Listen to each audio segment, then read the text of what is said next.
नमस्कार, हार्दिक स्वागत और अभिनंदन है आपका मेरे चैनल शास्त्र मंथन में।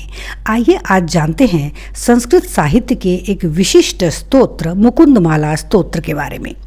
मुकुंदमाला स्तोत्र राजा कुलशेखर के द्वारा रचित है और मुकुंदमाला स्तोत्र सैकड़ों काव्यमय संस्कृत स्तोत्रों में से सर्वाधिक प्रसिद्ध और सदाबहार स्तोत्र है। कुछ लोगों का कहना है कि इसके रचयिता ने भगवान कृष्ण की प्रसन्नता के लिए विभिन्न श्लोकों के रूप में ईश्वर की नाम संकीर्तन को शुद्ध हृदय से किया था। राजा कुलशेखर को शुद्ध भक्त कहा जाता है। राजा कुलशेखर ने भगवान विष्णु की प्रियतमा श्री लक्ष्मी द्वारा स्थापित वैष्णव संप्रदाय श्री संप्रदाय के आधार पर और उसके विभिन्न प्रकार के नियमों के अनुसार भगवान विष्णु और कृष्ण की पूजन पद्धति को बताया है। राजा कुलशेखर 9वीं शताब्दी में केरल के चेर वंश के शासक थे। उन्हें भगवान कृष्ण का तेजोमय और सुस्पष्ट दर्शन हुआ था, यह हमें ज्ञात होता है विभिन्न शास्त्रों में और साहित्य में। यद्यपि मुकुंदमाला स्तोत्र उत्कृष्ट संस्कृत में रचा गया है, लेकिन यह कृष्ण के प्रति राजा कुलशेखर की जो सहज भक्ति है तथा अन्य सभी के साथ अपने सौभाग्य बांटने की जो उत्सुकता है, वह इस स्तोत्र में स्पष्ट परिलक्षित होती है। साथ ही साथ इस स्तोत्र के 53 श्लोकों में मानो गागर में सागर भर दिया गया है। स्पष्ट कहा गया है कि ओम नमो नारायणाय इस मंत्र का निरंतर सर झुकाकर प्रणाम करके जाप करना ही प्राणियों के लिए उत्तम है, क्योंकि यही जाप संसार सागर से किसी भी व्यक्ति का उद्धार करता है। भगवान का सच्चा भक्त वह है जो दिव्य आनंद से विभोर होकर पुरुषोत्तम भगवान की महिमा का गुणगान करता है। जिनकी भौतिक चेतना शुद्ध है, उन्हें ही श्रीहरि का नाम कीर्तन अच्छा लगता है। मुकुंदमाला स्तोत्र यह बतलाता है कि भगवान कृष्ण यानी कि विष्णु के अवतार जो श्री कृष्ण हैं, उनके शरीर का रंग नए बादल की तरह श्यामल और कोमल है, और यह श्यामल रंग भौतिक जगत के किसी भी सांवले यानी श्यामल रंग से मेल नहीं खाता है। मुकुंदमाला स्तोत्र सच्ची भक्ति का वह गीत है जो मन और आत्मा को पवित्र कर देता है। इस स्तोत्र का 8वां श्लोक भाव में अद्भुत है।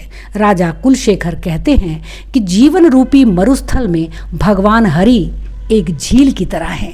भगवान के हाथ और पांव उस झील में खिले कमल हैं और उनकी जो चमकीली आंखें हैं वो मानो उस झील की मछलियां हैं। उस झील का जल समस्त थकान को मिटा देने वाला है। भगवान हरि के दैवी चरणों का ध्यान करना ऐसा ही है जैसे कि किसी अगाध आनंद देने वाली वस्तु को प्राप्त कर लेना। अगाध आनंद देने वाली ऐसी कोई दूसरी वस्तु इस संसार में है ही नहीं। वे कहते हैं हरि चरण स्मरणामृतेन तुल्यम, कोई भी भक्ति नहीं है। कृष्ण की भक्ति ही इस भवसागर से तार सकती है और सभी रोगों का उपचार है कृष्ण नाम संकीर्तन। इस स्तोत्र का स्पष्ट कथन है कि भगवान श्री कृष्ण की भक्तिमय सेवा ही मनुष्य की सारी इंद्रियों को आध्यात्मिक और सुंदर बनाती है। साथ ही साथ इस स्तोत्र के 19वें और 20वें श्लोक को जब आप पढ़ते हैं तो आपको अद्भुत अनुभूति होती है। कहा गया है कि जो मस्तक भगवान कृष्ण के सामने झुकने से लगी धूल से धवल है, वही सर्वोच्च है। वही आंखें सुंदर हैं जिन्होंने भगवान हरि का दर्शन किया है, और वही बुद्धि जो माधव पर एकाग्र रहती है बिल्कुल चंद्रमा की तरह निर्मल है, और वो जीव जो निरंतर नारायण की महिमा का गान करती है वही मानो अमृत वर्षा करती है। और साथ ही साथ वो प्रार्थना करते हैं कि हे जीव तुम भगवान केशव का यश गुणगान करो, हे मन तुम निरंतर कृष्ण की पूजा करो, हे हाथ तुम श्रीपति की सेवा करो, हे कानों तुम भगवान अच्युत की कथाएं सुनो, और हे मेरे नेत्र तुम श्री कृष्ण को निहारो, मेरे पाँव तुम भगवान हरि के मंदिर जाओ, हे नाक तुम भगवान मुकुंद के चरणों पर चढ़ी तुलसी मंजरियों को सूंघो, हे सिर तुम भगवान अधोक्षज को नमन करो। तो इस तरह से भगवान श्री कृष्ण का क्षण भर का भी स्मरण सबसे बड़ी संपदा है, यही यह स्तोत्र बताता है। भगवान के यूं तो असंख्य नाम हैं, जिनमें से कुछ प्रमुख नामों का उल्लेख कुलशेखर करते हैं। वे कहते हैं कि हे भगवान मुकुंद, कृपा करके आप मुझे अपने नामों का निरंतर कीर्तन करने वाला बना दीजिए। और नाम भी कैसा? लक्ष्मीपति, मधुसूदन, श्रीनाथ, वासुदेव, पद्मनाभ, राम, मुकुंद, श्रीवल्लभ, जगन निवास, देवकी नंदन, कृष्ण, हरि, विष्णु, नारायण, त्रिलोक स्वामी, कमल नयन, माधव, गोविंद, दामोदर, बैकुंठ, अनंत, जनार्दन, गोपाल, लक्ष्मीपति, पुरुषोत्तम और गोपाल। इन सभी नामों के उल्लेख से बार बार चिंतन करने से ईश्वर की असीम भक्ति और कृपा प्राप्त होती है। नवधा भक्ति जो शास्त्रों में प्रसिद्ध है, उसमें से कीर्तन भक्ति, स्मरण भक्ति, पाद सेवन भक्ति, श्रवण भक्ति और शरणागति भक्ति का सुंदर गान है मुकुंदमाला स्तोत्र। इसमें श्री कृष्ण को एक सुंदर मनोकामना पूर्ण करने वाले मणि कहकर संबोधित किया गया है। समस्त शत्रुओं का विनाश करने वाला एकमात्र मंत्र कहा गया है कृष्ण शब्द को। जिह्वे श्री कृष्ण मंत्रम जप जप सततम जन्म साफल्य मंत्रम, अर्थात हे जीव, जीवन को सफल बनाने वाले एकमात्र मंत्र कृष्ण शब्द को निरंतर जपते रहो। मोह रूपी रोग ठीक करने की औषधि कृष्ण नाम को बताया गया है। सबसे बड़ी औषधि है कृष्ण नाम का जप। बार बार राजा गीत गाते हैं कि निरामयम कृष्ण रसायनम पिब, हे रसना, निरंतर स्वस्थ रहने के लिए कृष्ण रूपी रसायन को, औषधि को पान करो।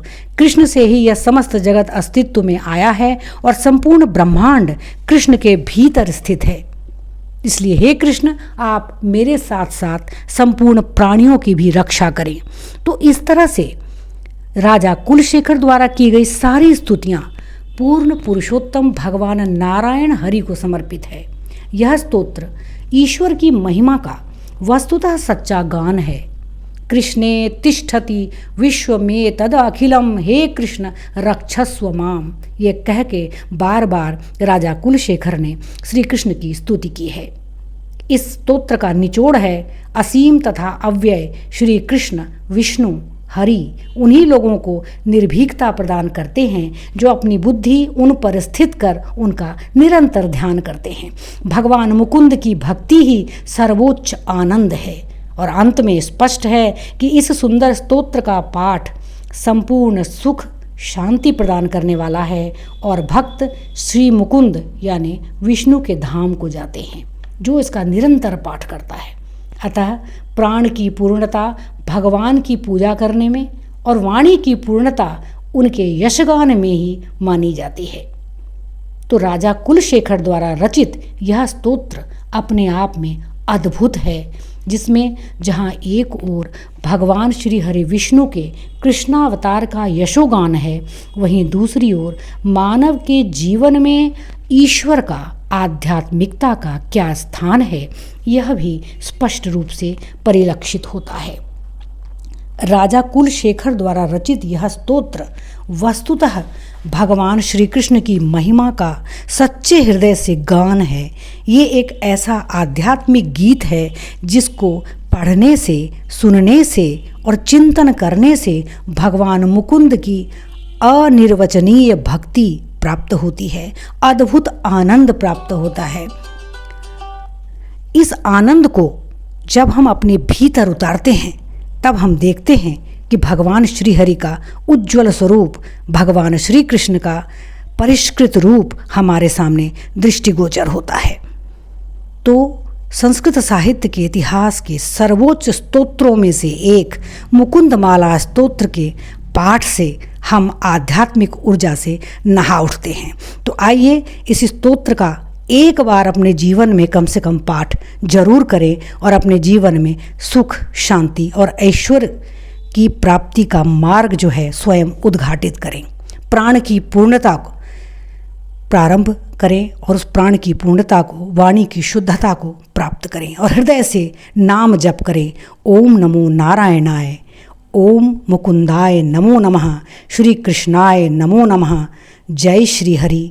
ओम नमो भगवते वासुदेवाय, ओम नमो नारायणाय, ओम नमो नारायणाय, ओम नमो नारायणाय। जय श्री हरि, जय श्री हरि, जय श्री हरि।